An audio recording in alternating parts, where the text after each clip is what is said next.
ജ്യോതിഷത്തിൽ ഗ്രഹങ്ങൾക്ക് ഏറെ പ്രാധാന്യമുണ്ട്. ഓരോ ഗ്രഹവും അതിൻ്റെതായ സമയത്ത് രാശി മാറും. ആ രാശിമാറ്റം എല്ലാ രാശിക്കാരെയും ബാധിക്കും. ചിലരുടെ ജീവിതം ആ നേരത്ത് പുരോഗതിയിലെത്തും. എന്ത് ചെയ്താലും ഭാഗ്യം വന്നു ചേരും. എല്ലാ മാസവും സൂര്യൻ അതിൻ്റെ രാശിചിഹ്നം മാറും. ഇത് ശുഭകരവും അശുഭകരവുമായ മാറ്റങ്ങൾ ഉണ്ടാക്കും. ചിലർക്ക് വളരെ നല്ല നേരമായിരിക്കും. ഓഗസ്റ്റിൽ എല്ലാ രാശിചിഹ്നങ്ങളുടെയും സ്വാധീനിച്ച് സൂര്യൻ രാശി മാറും. ജ്യോതിഷത്തിൽ ഗ്രഹങ്ങൾക്ക് ഏറെ പ്രാധാന്യമുണ്ട്. ഓരോ ഗ്രഹവും അതിൻ്റെതായ സമയത്ത് രാശി മാറും. ആ രാശിമാറ്റം എല്ലാ രാശിക്കാരെയും ബാധിക്കും. ചിലരുടെ ജീവിതം ആ നേരത്ത് പുരോഗതിയിലെത്തും. എന്ത് ചെയ്താലും ഭാഗ്യം വന്നു ചേരും. എല്ലാ മാസവും സൂര്യൻ അതിൻ്റെ രാശിചിഹ്നം മാറും. ഇത് ശുഭകരവും അശുഭകരവുമായ മാറ്റങ്ങൾ ഉണ്ടാക്കും. ചിലർക്ക് വളരെ നല്ല നേരമായിരിക്കും. ഓഗസ്റ്റിൽ എല്ലാ രാശിചിഹ്നങ്ങളെയും സ്വാധീനിച്ച് സൂര്യൻ രാശി മാറും.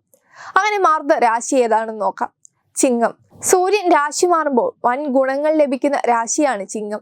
ചിങ്ങം രാശിയിലേക്കുള്ള സൂര്യന്റെ പ്രവേശനം ഈ രാശിയിൽ ജനിച്ചവർക്ക് പ്രത്യേകിച്ചും ഗുണം ചെയ്യും. ചിങ്ങം രാശിക്കാർ എന്ന നിലയിൽ ലഗ്നഭാവത്തിലുള്ള സൂര്യൻ സഞ്ചരിക്കുന്നത് ചിങ്ങം രാശിക്കാർക്ക് ആത്മവിശ്വാസവും സാമൂഹിക അംഗീകാരം, തൊഴിൽ പുരോഗതി എന്നിവ വർദ്ധിപ്പിക്കും. വരുമാനത്തിൽ വർധനവ് വന്നു ചേരുന്നതാണ്. ഈ നേരത്ത് ഈ രാശിയിലെ വ്യക്തികൾക്ക് സാമ്പത്തികമായി നല്ല പുരോഗതി ഉണ്ടാകും. ധനു. ധനുരാശിക്കാർക്ക് ഈ സംക്രമത്തിൽ നിന്ന് അപ്രതീക്ഷിത നേട്ടങ്ങൾ ഉണ്ടാകും. സൂര്യൻ അവരുടെ 9ാം ഭാവത്തിലേക്ക് നീങ്ങുന്നതിനാൽ ഈ കാലയളവിൽ ഭാഗ്യം അവരെ അനുകൂലിക്കാൻ സാധ്യതയുണ്ട്. നിലവിൽ തൊഴിൽ ചെയ്യുന്നവർക്ക് തൊഴിൽ മേഖലയിൽ നിന്ന് വൻ നേട്ടമാണ് ഉണ്ടാവാൻ പോകുന്നത്. സ്ഥാനക്കയറ്റം പ്രതീക്ഷിക്കാം. ഇതുവരെയുള്ള എല്ലാ കടങ്ങളും വീട്ടി സാമ്പത്തികമായി നല്ല ഉയർച്ചയിലെത്താൻ സാധിക്കും. നിങ്ങൾ തൊഴിൽ അന്വേഷിക്കുന്ന വ്യക്തിയാണെങ്കിൽ ഉറപ്പായും നിങ്ങൾക്ക് നല്ല വരുമാനം ലഭിക്കുന്ന തൊഴിൽ ലഭിക്കും.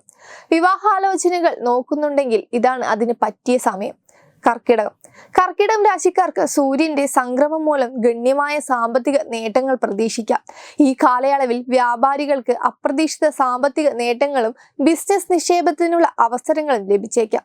നേരം വളരെ അനുകൂലമാണ്. സാമ്പത്തികം വലിയ ഉയർച്ചയുണ്ടാവും. അനാവശ്യമായി പണം ചെലവാക്കരുത്. വൻ ലാഭം ലഭിക്കുന്ന ബിസിനസ് നടക്കും. കുടുംബത്തിൽ ഐശ്വര്യം വന്നു ചേരും.